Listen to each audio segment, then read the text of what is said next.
Olá pessoal, vamos dar continuidade aos nossos estudos em Mateus 24. Só fazendo uma breve recapitulação. Nos vídeos anteriores, e eu recomendo para quem não assistiu, dá uma olhadinha lá em Mateus 23. Nós fizemos um estudo panorâmico em Mateus 23, principalmente o final de Mateus 23, que é a ligação direta com Mateus 24. Os últimos versículos de Mateus 23 vai tratar sobre a audiência primária que estava ouvindo aquele discurso do Senhor Jesus. Mateus 23, 36, especialmente o termo esta geração. O interessante é que no final do capítulo 23 fala que aquele público que estava ouvindo aquelas palavras, eles representavam aquela geração. No caso, no tempo presente, no grego, esta geração.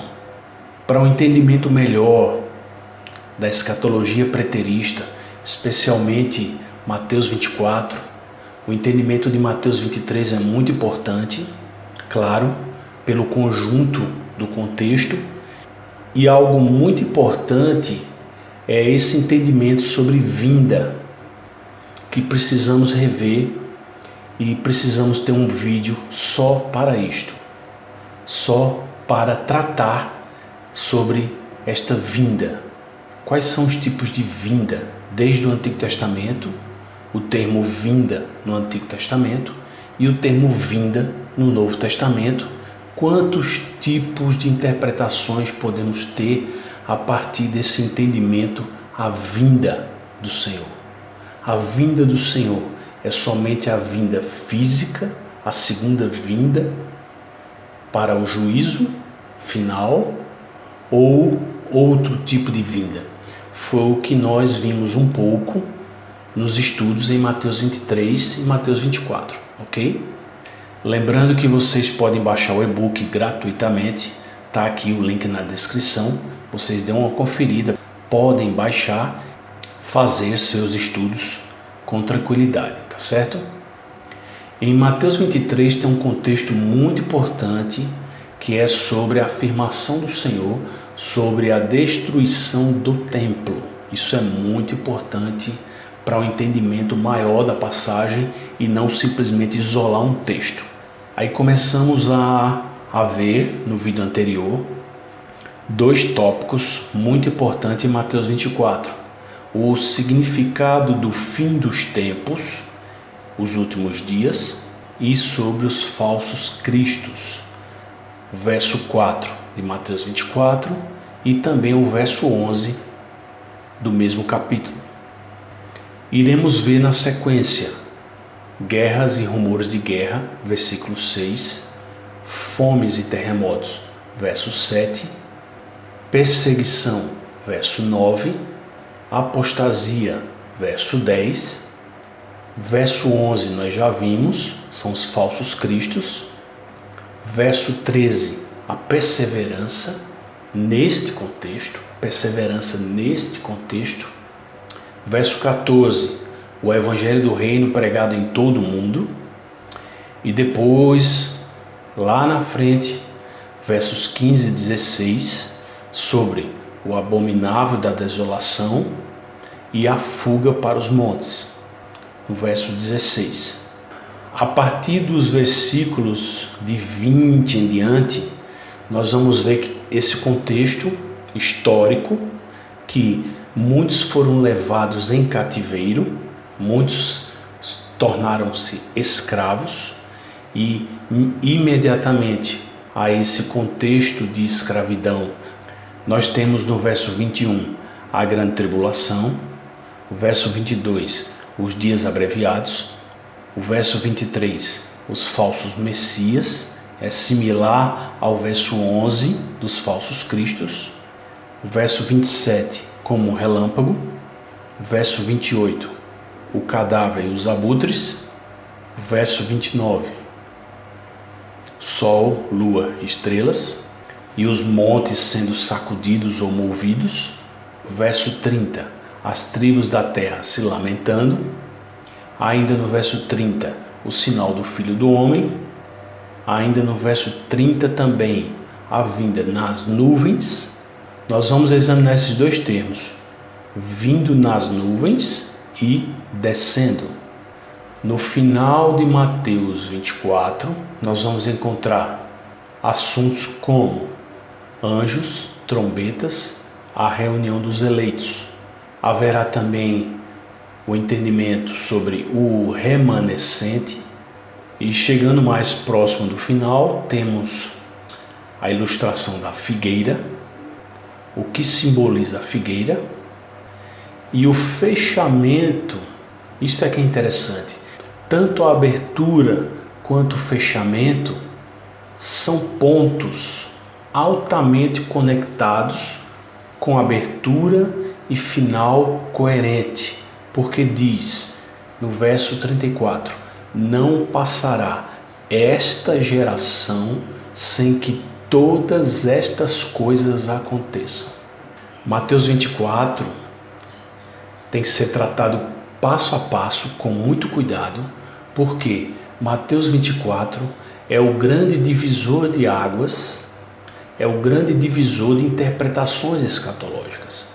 O amilenismo vai interpretar Mateus 24 de um jeito, o pré-milenismo vai interpretar de outro jeito e o pós-milenismo vai interpretar de outro jeito, no caso, considerando o preterismo, ou seja, aquilo que foi cumprido.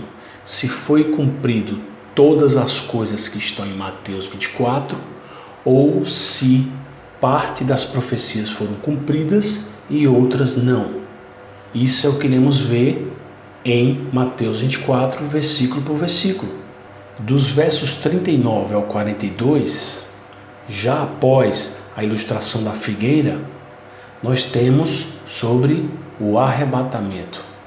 Lembrando que sempre nesse contexto desses versículos mais difíceis de interpretar, sempre nós temos referências muito claras, ao mesmo tempo que temos referências um tanto obscuras, mas ao mesmo tempo temos referências claras, e uma das referências claras que temos é a destruição do templo.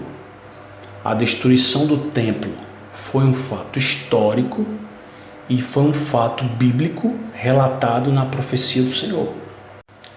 Antes de entrarmos em verso 6, verso 7, verso 8, 9, em seguida, em diante, que vai falar sobre guerras e rumores de guerra, fomes e terremotos, sinais no céu, perseguição, apostasia, eu quero abrir um parênteses sobre a importância da interpretação e da hermenêutica. Se você quiser entrar nos versículos que nós acabamos de citar, você já segue para o vídeo posterior e encontra lá e já segue passo a passo os versículos que serão citados. No momento, eu quero destacar o seguinte: quando a gente vai interpretar Mateus 24, seja qual livro, seja qual capítulo, nós temos que entender. E aqui eu reforço essa ferramenta de interpretação, aqui eu retorno a reforçar esse modo de interpretação que nós chamamos de hermenêutica, que é a ciência ou um método de interpretar a Bíblia. E a hermenêutica, ela fornece ferramentas para que a gente faça um bom exame da literatura. Por que eu preciso ficar revendo este conceito e esta importância da hermenêutica? É simples. Quando a gente lê um livro, seja qualquer livro, ou especialmente a Bíblia, quando a gente lê a Bíblia, por exemplo, existem algumas regras básicas que devem ser seguidas a fim da gente entender a Bíblia corretamente. Eu retirei um texto aqui que foi uma adaptação e alteração do nosso irmão César Francisco. O trabalho do nosso irmão César pode ser encontrado neste link aqui, revistacristã.org. São centenas e milhares de textos disponíveis gratuitamente para você entender melhor, principalmente a escatologia. E teve um texto escrito por Mateus Fonseca, que foi adaptado pelo irmão César, e fala exatamente sobre a importância da hermenêutica, lembrando que pastores e teólogos, eles não precisam ter uma revelação sobrenatural, um insight, assim, uma visão para compreender as Escrituras. E eles precisam, teólogos e pastores, precisam simplesmente ter a obrigação de ir à palavra de Deus por si mesmo e conferir os textos bíblicos por si mesmo. Claro, temos uma quantidade enorme de comentários, temos esta biblioteca gigantesca mundial que é a internet, e temos como buscar ferramentas como o Logos, que é um software, que é um programa que você tem desde o gratuito até o pago, vários níveis de conteúdos disponíveis para você fazer comparação em línguas originais, grego, hebraico, buscar comentários, enfim, não falta ferramenta. A primeira regra super básica é: a Bíblia é literatura. Só que não é uma literatura qualquer. Nós, como cristãos, cremos que ela é a palavra de Deus. E não somente a palavra de Deus.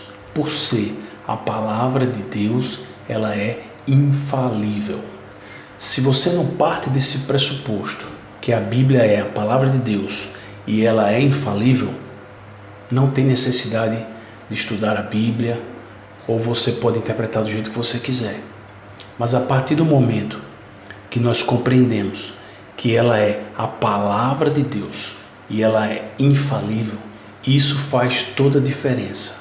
Isso tranquiliza nosso coração para que a gente compreenda que a palavra de Deus é a palavra de Deus e ponto final. Apesar de ser a palavra de Deus, não podemos perder de vista que ela é literatura. E por ela ser literatura, toda literatura tem um estilo de escrever. Alguém pode escrever como poesia, outros podem escrever no sentido mais histórico, mais literal, outros mais no sentido simbólico.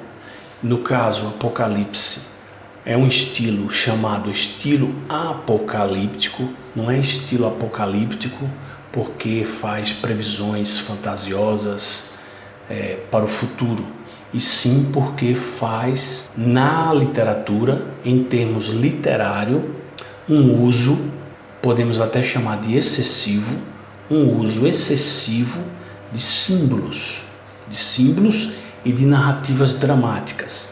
Essas narrativas dramáticas fazem com que muitos, ao não compreender Apocalipse, ou não entender Apocalipse como uma literatura apocalíptica, faz com que muitas pessoas viajem em especulações. A primeira coisa que o estudante, vamos chamar de estudante leigo, ou estudante inicial, ou iniciante, a primeira coisa que tem que fazer é descobrir, determinar o gênero literário de cada passagem, a fim de compreender o verdadeiro significado. A Bíblia não pode ser lida como um jornal ou uma caixinha de promessas. Tipo, eu vou abrir a Bíblia e a Bíblia de repente vai trazer uma palavra que eu isolo o texto e vou interpretar e vou achar que aquilo ali parece como se eu estivesse lendo uma tirinha de horóscopo num jornal, ou como se eu estivesse lendo uma notícia sobre uma informação de um acontecimento internacional ou um acontecimento qualquer. Outra coisa que temos que ter em mente é que a Bíblia é um livro pactual. O que é que significa dizer que a Bíblia é um livro pactual? A Bíblia é um livro de aliança, de Gênesis a Apocalipse. Tendo a compreensão do Antigo Testamento e do Novo Testamento, do Antigo Pacto, do Novo Pacto, indo para Hebreus capítulo 9, vamos entender sobre a morte do Salvador, a morte do Salvador, a morte do Messias no Novo Testamento, a sua ressurreição, conforme João capítulo 2. E aí nós vamos entender que de Gênesis a Apocalipse nós temos um livro que tem uma unidade que vai trazer esse entendimento de aliança, antiga aliança, nova aliança. O interessante é que a partir da nova aliança, com a destruição da antiga aliança, a partir e especialmente da destruição do templo, daqueles antigos ritos sacrificiais que não há mais necessidade, como dizem Hebreus. Outro princípio que já foi falado nos primeiros vídeos que fizemos sobre escatologia, e isso nós podemos ver que principalmente as confissões de fé de teologia cristã, protestante, reformada, histórica, desculpa a redundância, mas para ficar bem claro, nós vamos ver principalmente nos capítulos que tratam de forma confessional sobre hermenêutica, sobre como interpretar as Escrituras, que a melhor forma de interpretação das Escrituras é a Escritura interpreta a Escritura. Não vamos encontrar ferramenta melhor do que essa. Tenha certeza disso. Nós não vamos encontrar ferramenta melhor do que essa para estudar as Escrituras. Comparar as Escrituras com Escrituras ajuda a determinar que tipo de linguagem, se a linguagem é literal ou simbólica. Aqui um exemplo que a gente vai ver daqui a pouco em Mateus 24. A linguagem em Mateus 24 que fala sobre o sol, a lua e as estrelas, em Mateus 24, ela é simbólica.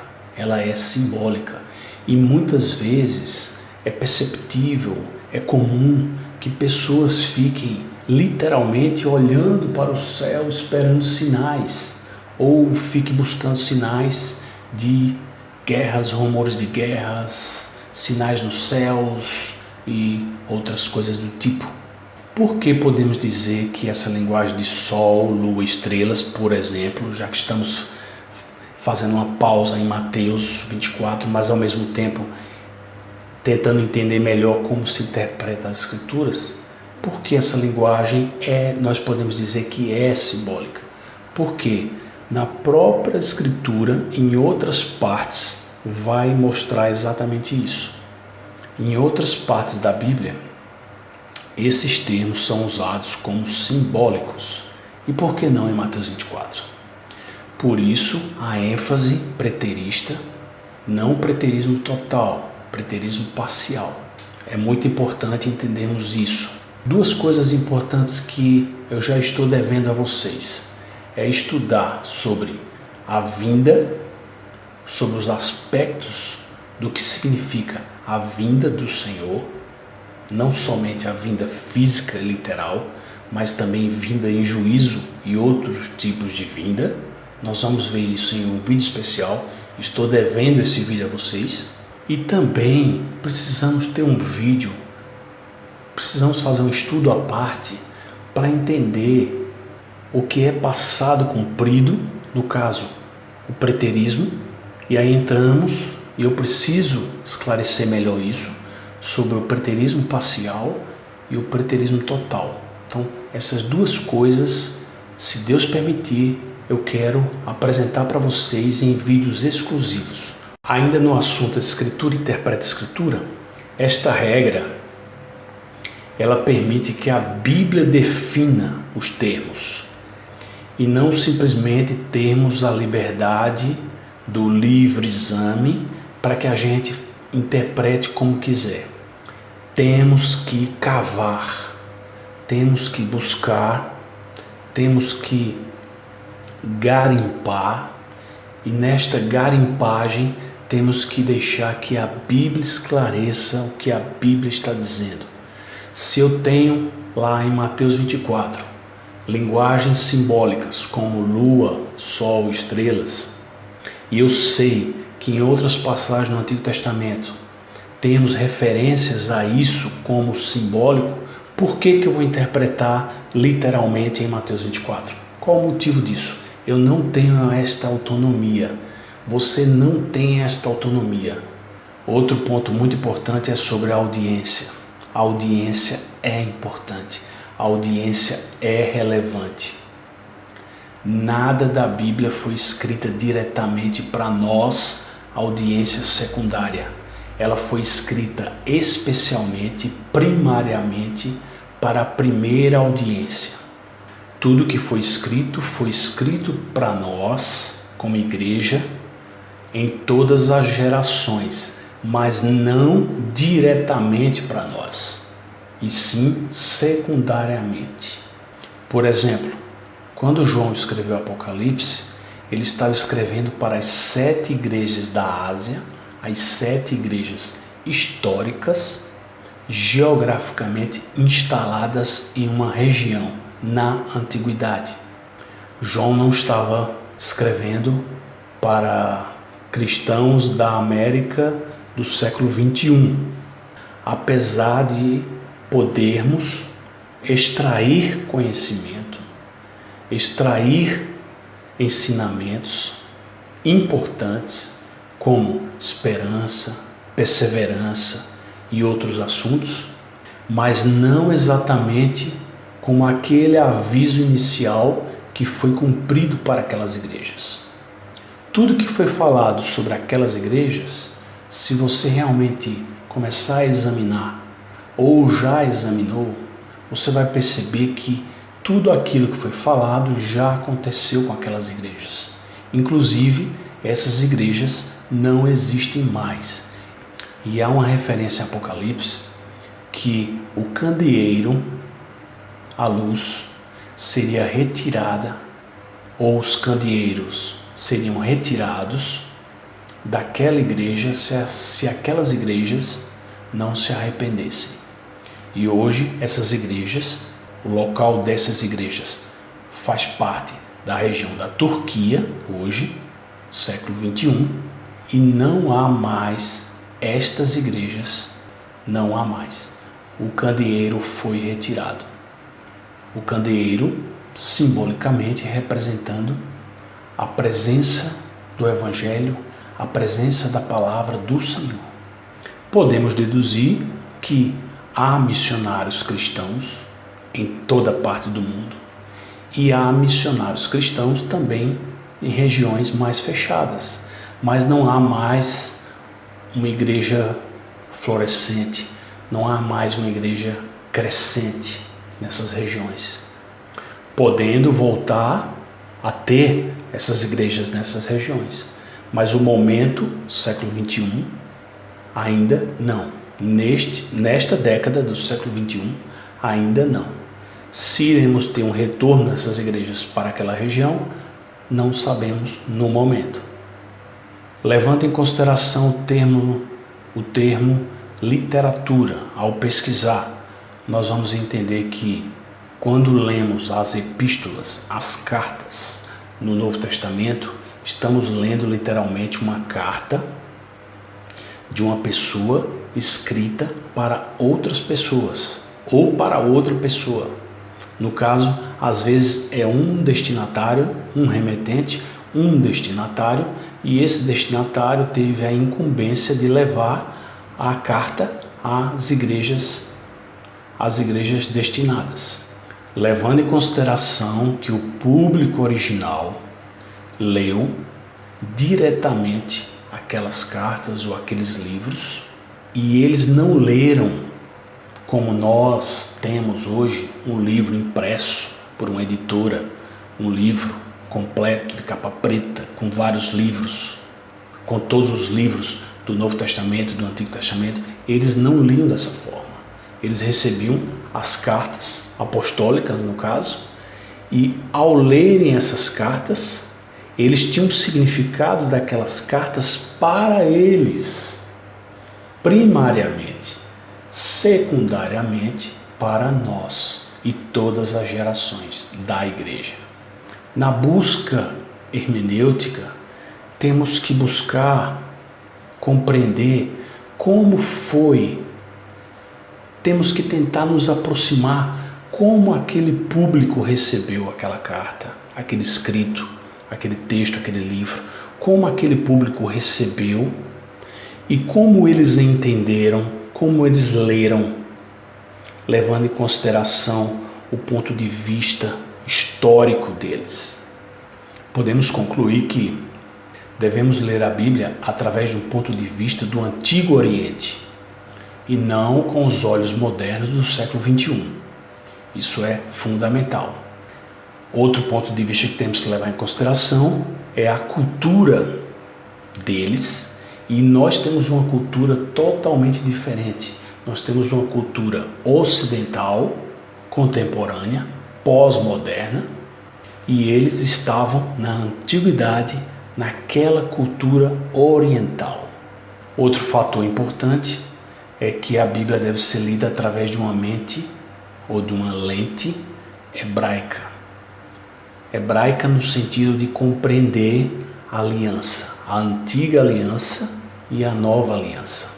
E como o Novo Testamento foi escrito em grego, se você tem acesso a dicionários ou bons comentários que façam interpretações daquela linguagem grega, além dessa ótica, dessa mente hebraica para entender as alianças, nós ainda temos o ferramental ou a ferramenta da linguagem grega para explicar melhor o significado gramatical. Perguntas tipo: o que é que está sendo discutido no texto? Você está mantendo cada verso em seu contexto? Temos que ter estas ferramentas para o discernimento. Outra coisa importante, contexto histórico. Isso aqui é muito importante, a gente já vem falando nisso há muito tempo. Quando é que o livro foi escrito? Para quem foi escrito? Se você quer estudar de forma introdutória, compre Bíblias de comentários, bons comentários. Aqui nós recomendamos a Bíblia comentada de Genebra, por exemplo, ou a Bíblia de Herança Reformada, e outras Bíblias também, até de outras linhas escatológicas, porque cada livro vai ter no início um estudo sobre a data, quando o livro foi escrito, para quem foi escrito, por que foi escrito, quais são as circunstâncias que envolveram a escrita do texto. Isso vai fazer com que você fique cativo ao texto e que você não fuja por campos especulativos. E se você lê o texto isolado e interpreta como quer, você não vai entender o verdadeiro significado dos símbolos do texto. Naquilo que é simbólico, você tem que respeitar como simbólico. Naquilo que é literal, você tem que respeitar como literal. Naquilo que é histórico, você tem que respeitar como histórico.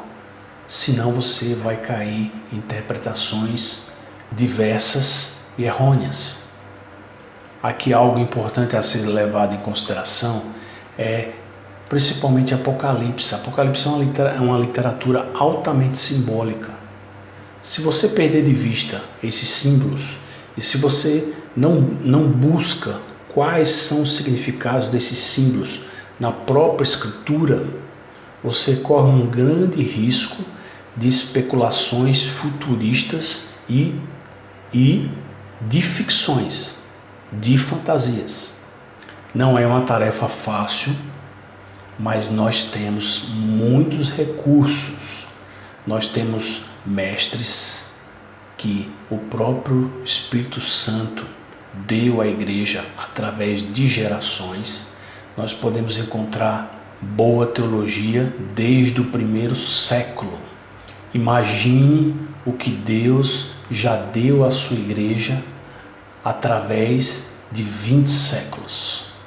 Não podemos desprezar aquilo que o Espírito Santo nos deu. E muitos dedicaram uma vida a estudar. Isso para facilitar o conhecimento, mas que você também busque por você mesmo. Porque não é fácil. Às vezes uma palavra tem vários significados. E é por isso que há tantas divisões na teologia. Alguém já perguntou, por que há tantas divisões na teologia? Por que há tantas divisões na fé cristã se o Deus é um Deus só? e muitos falam por aí. São as interpretações. Não significa que na busca das interpretações nunca chegaremos numa conclusão. Se eu tenho uma palavra com significado, ou se eu tenho uma palavra com dois significados, eu tenho que buscar, eu tenho que comparar, principalmente escritura com escritura, para que esclareça melhor o significado daquela palavra. Outra coisa de extrema importância é entender o que o texto significou para aqueles ouvintes, como eles entenderam. Isso nós chamamos de aplicação. A aplicação importa. Qual foi a aplicação inicial que o autor teve em mente de aplicar à audiência primária?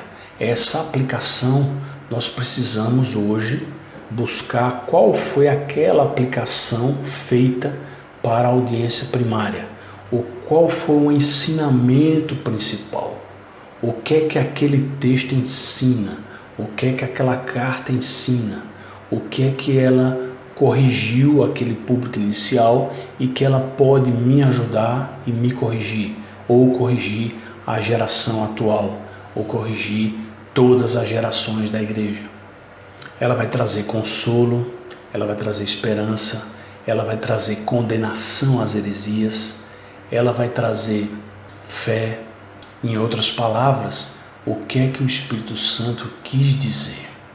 O Espírito Santo não quis dizer 10 coisas, 10 significados diferentes para uma verdade. O Espírito Santo, ao revelar uma verdade nas Escrituras, tem uma aplicação.